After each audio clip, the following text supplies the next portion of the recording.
Hello everybody, this is part 4 for my Mars Attacks ray gun. This is a continuation of the beginning and this is near the end of the modeling part of the gun. It's a short video today. Mostly on this video it's just finishing off this handle piece and inserting the little piping that goes around it. And you'll see that the handle kind of got a little crazy. It looks like I dynameshed it or something between here and there.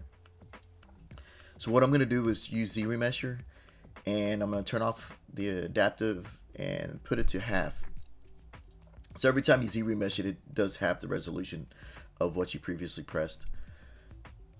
Using the new deformations, I'm going to make it match a little bit more like that reference on the bottom left. There's a little more pointiness, a little more exaggerations to the handle. The thing about the handle is that you really won't see it once I put the alien's hand on it. So I really didn't need to go in as much detail, but then part of me was like, you're going to lose sleep if you don't do this. So I ended up modeling everything. It's just part of it. I don't know why in ZBrush I feel like I need to model every little thing. It's just fun, I guess, and really doesn't hurt to learn little tricks here and there. What I'm doing right here is adding the piping in.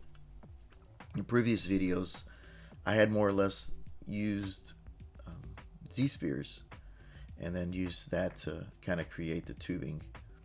That technique worked, but this technique right here is a lot better. I had forgotten how to do it on the previous video, so I didn't use it. I think I kind of went there, but then I didn't do it.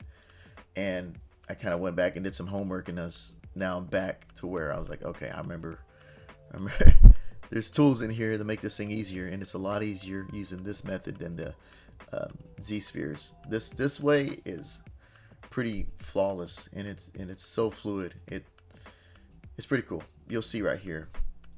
So what I'm doing is getting the main parts of the straight ends, and I'm going to use the close holes to kind of bridge the gaps and use interactive adjustments, and you'll see what it does. It does a really good job, and I wish I would have done it on the other parts of this gun, but then, you know, it's part of learning.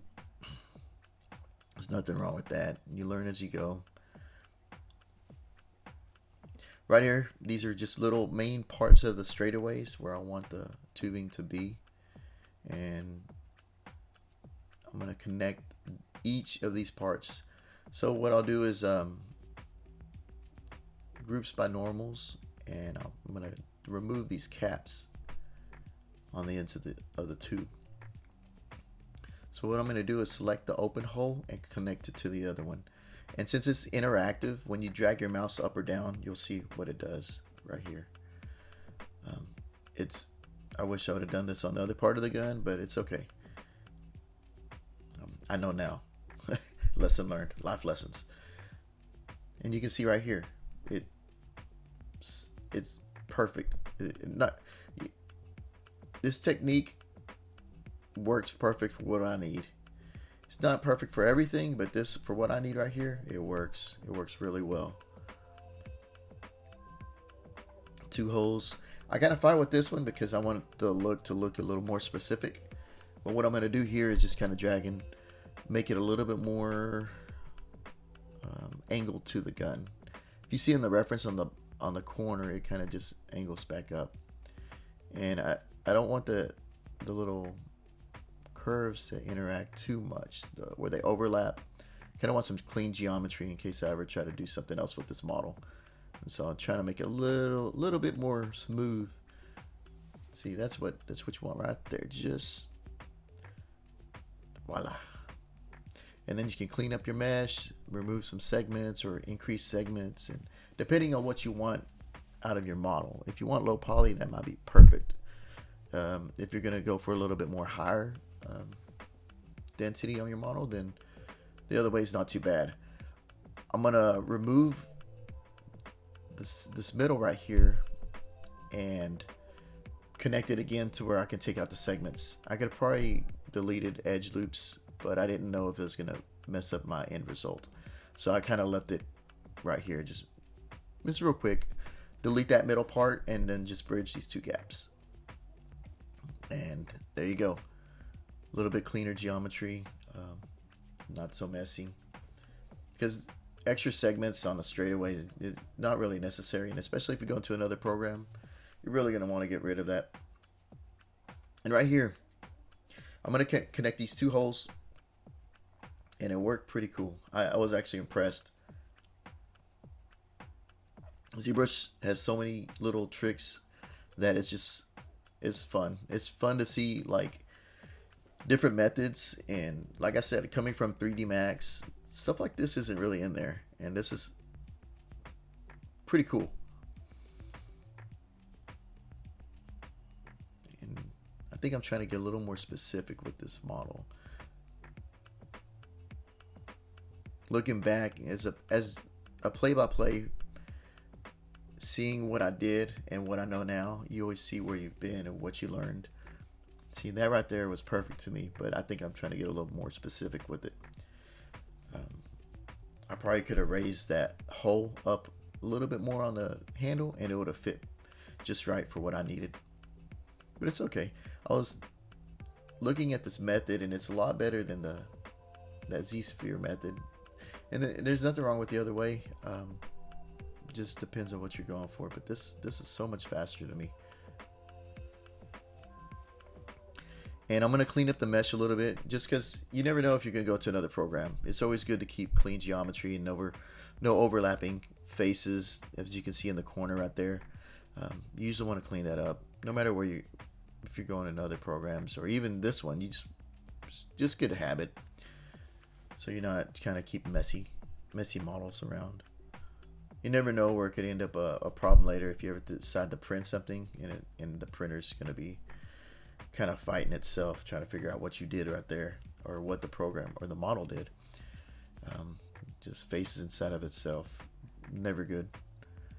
So you can see right here, fairly quick, a lot faster than the previous way of doing the other part of the gun with the tubing.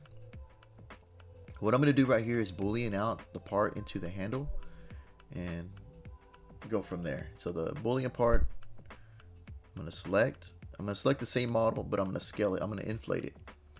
And I think right here I'm trying to clean up the model, and it's telling me no.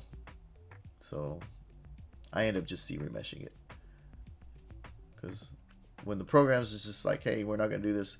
Hey, all right, that's fine. Close holes and Z-remesh, and boom, done. Problem's gone. So now it will dynamic subdivide now. So what I'm going to do is duplicate this piece, and I'm going to scale it up to boolean out inside of that gun to make it look like it's kind of custom fit for that gun a little bit. If you look at the reference on the bottom left, there's a slight cutout on the handle. And again, you probably will never see this on the model or the final rendering or whatever I made for this. So I'm going to inflate it just slightly and then make it cut out inside of that handle. And then you'll see that it kind of makes it a little snug. There you go. It's a little bit of cutout. It's just small little things that matter sometimes, but you'll probably never see this. But it's okay. It's fun.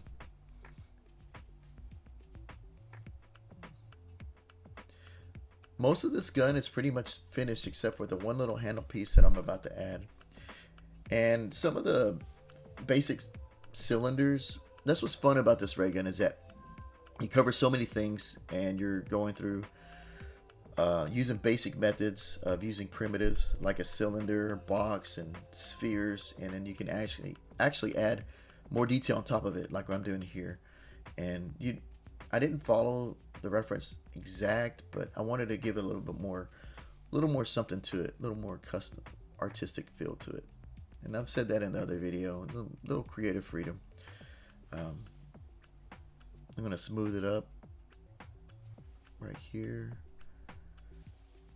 Edges are a little rough, so I put a little bevel on the polygroups, just give it a little more softened edge. This is a short video today. Most of the gun is almost done. Most of the modeling is finished. The only thing I need to do now is actually put textures or color it, And really all I do is just sample the references right there and just apply it to the model, and then get it a kind of a finished look. And then after that, I'll probably, well, actually, I already done it. I'm gonna put it on the Mars Attacks alien. I've already got the base mesh created too. A lot of it's pretty much just needing texturing, and I'm pretty close to being finished. But I'm just playing catch up on these videos of the play-by-plays, and just wanted to share this with the YouTube or wherever I post this. Right here, I'm just adding little details, the final detail, and it's just, I don't know what that is, but it's a little piece that comes out of the gun. And that's pretty much most of this video. That's after this, it's on to the next thing, just making the textures and polishing off the alien, probably cleaning up the models that are too high in poly, or just kind of optimize things and go from there. But I hope you learned something from this video. This is a little bit primitive modeling throughout it, but there's so much to learn just from basic, like I said, primitives and spheres, cylinders, and everything else. And so yeah, appreciate you watching today. I hope you learned something from this video. I learned a lot, not using Z-spheres or for your piping and using this other technique that I showed today. I hope you continue watching. I'm going to post more videos soon. Hopefully not too late into the next month, but I'll try to get them up sooner. It's just been busy. So thank you again for watching. I hope you learned something interesting today.